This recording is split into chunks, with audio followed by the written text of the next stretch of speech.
Jimboni Kivu ya Kusini, raia wa jamii ya Wabembe, Wafuliru, Wanyindu na Wavira wanaoishi pa Bukavu waliandamana barabarani pa Bukavu. Maandamano yalianzia kando ya jengo ya posta kuu ya Bukavu hadi kunako ikulu ya bunge ya jimbo la Kivu ya Kusini. Waandamanaji wanalaumu mauaji ya raia yaliyoripotiwa siku zilizopita pa Kipupu, jimboni Kivu ya Kusini, tarafani Mwenga. Kunako vitambaa ambavyo walikuwa wakivipeleka mikononi mwao wakati walikuwa wakiandamana, walikuwa wakiandika, tunalaumu mauaji ya raia pa Kipupu, Makobola, Kasika. Hatutaki mauaji, tunataka amani.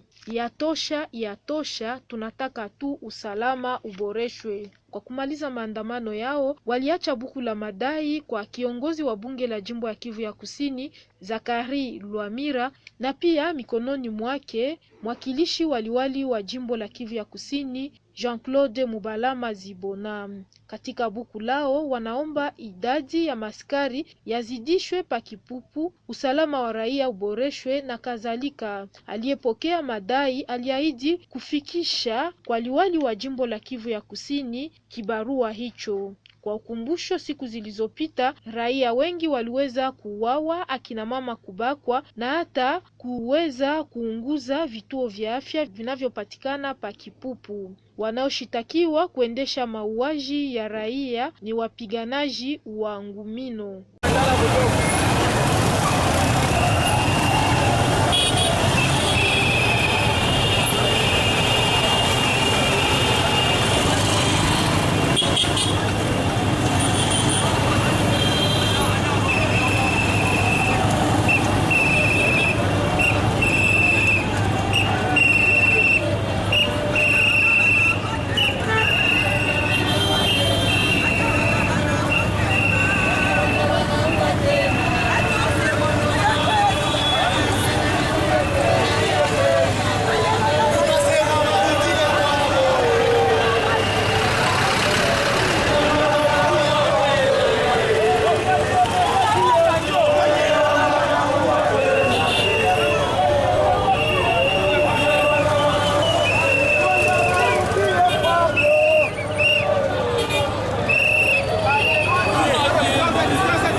hapa kwa peple bakue pale na basi tukafika na kuassemble tu.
Bongo kubwa sana, wale walisema Bongo itaenda.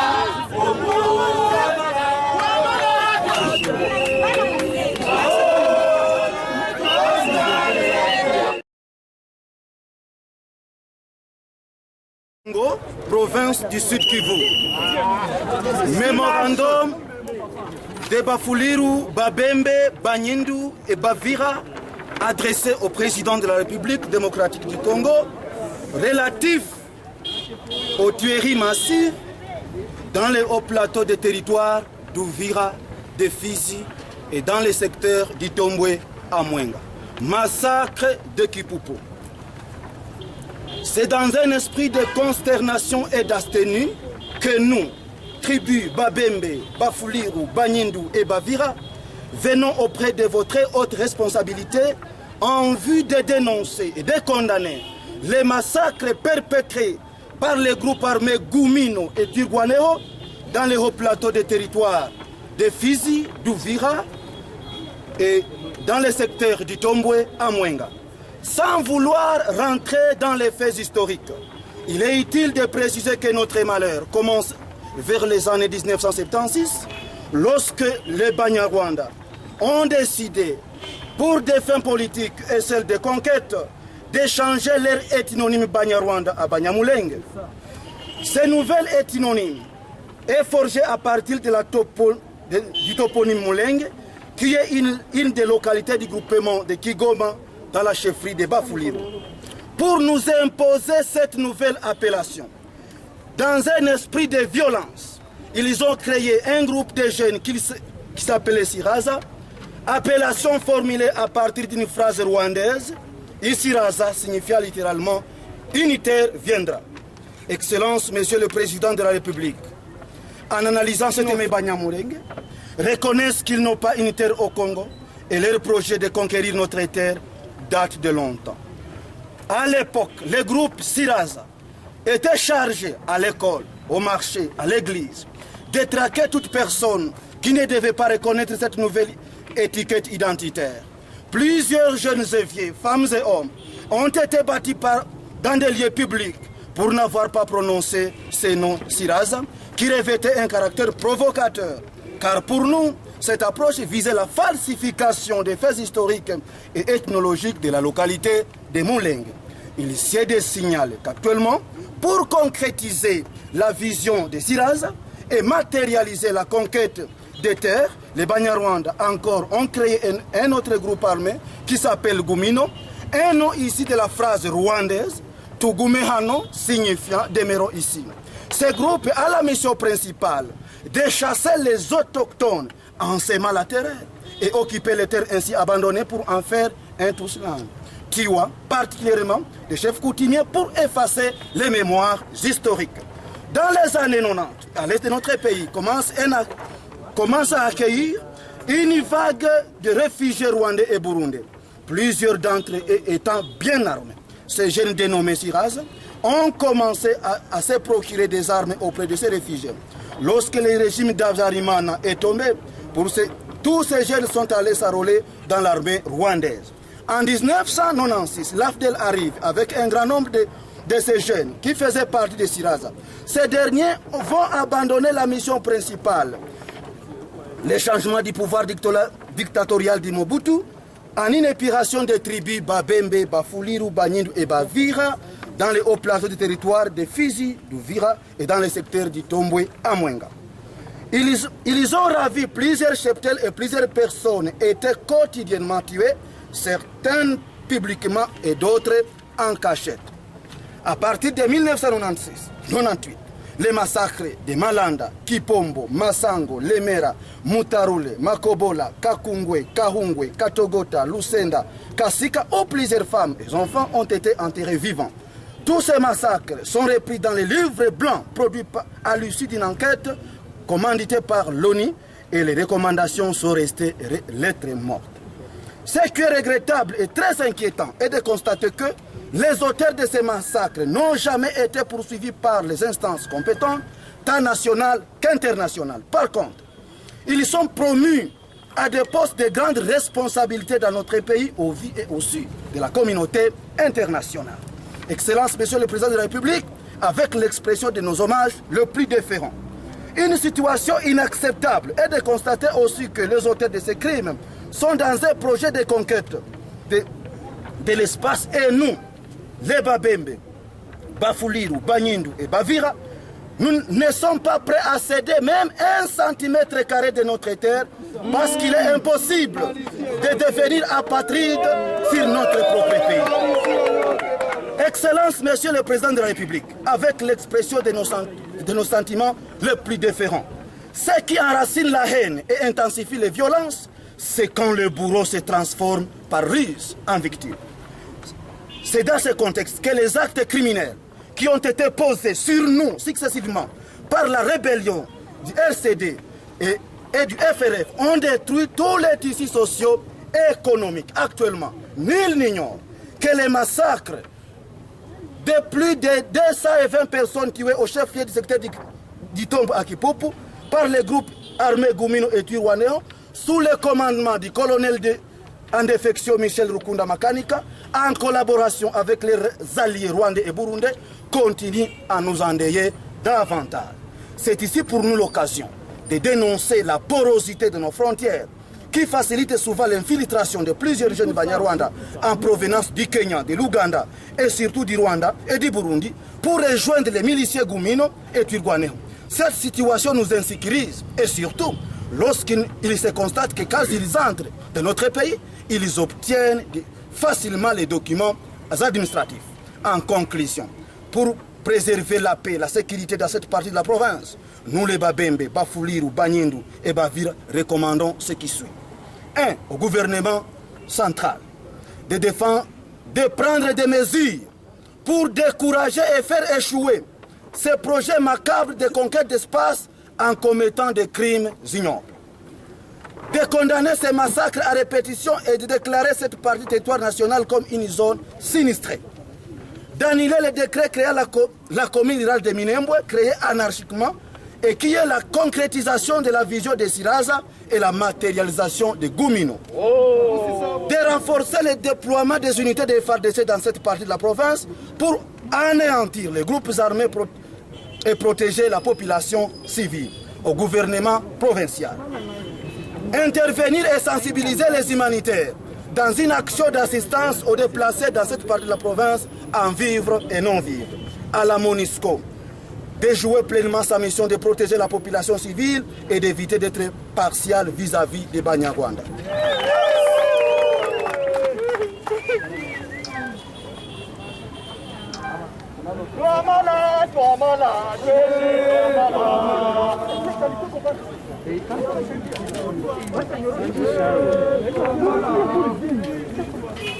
Je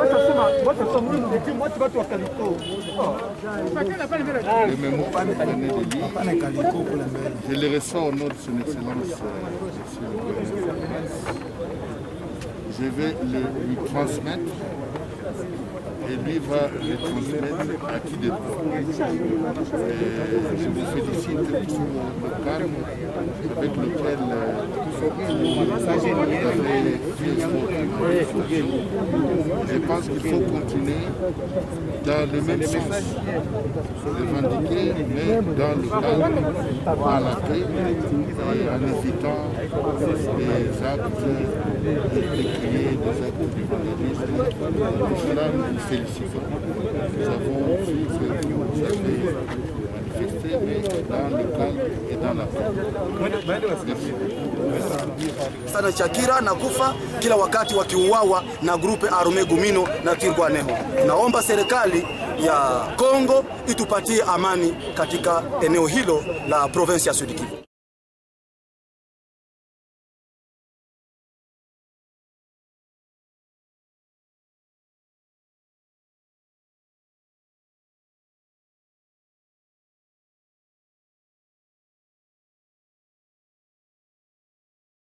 Na marshe kwa sababu ya vilio yenyewe tunapata kule kwetu vijijini.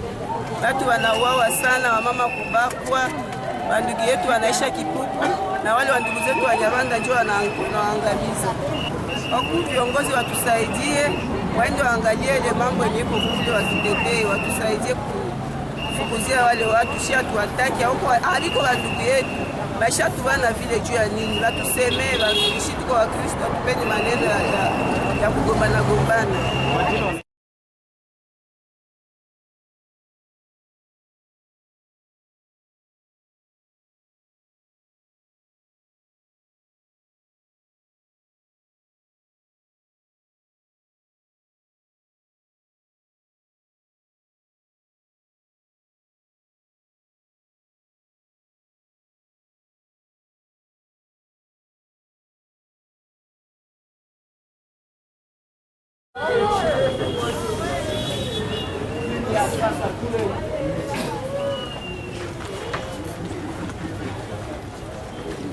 Chers citoyens, bonjour.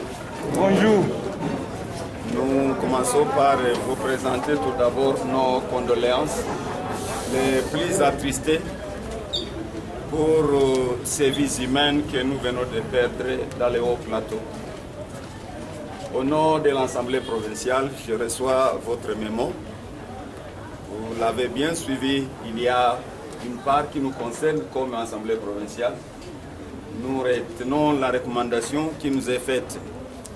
Mais ensuite, nous allons faire arriver ces mémos à qui de droit. Toutefois, nous voulons vous dire que nous dénonçons toutes sortes de tueries de qui que ce soit un Congolais là où il se trouverait. Nous sommes contre toutes ces tueries et nous l'avons dénoncé parce que ce qui s'est fait dans les hauts plateaux du 16 au 17, le lendemain même, le 17, nous avons tenu une réunion interinstitutionnelle au niveau du gouvernorat où moi-même, comme président de l'Assemblée, j'étais avec les coquistes tous étaient partis ensemble, moi, de donner les rapports parce que je ne faisais pas partie son rôle.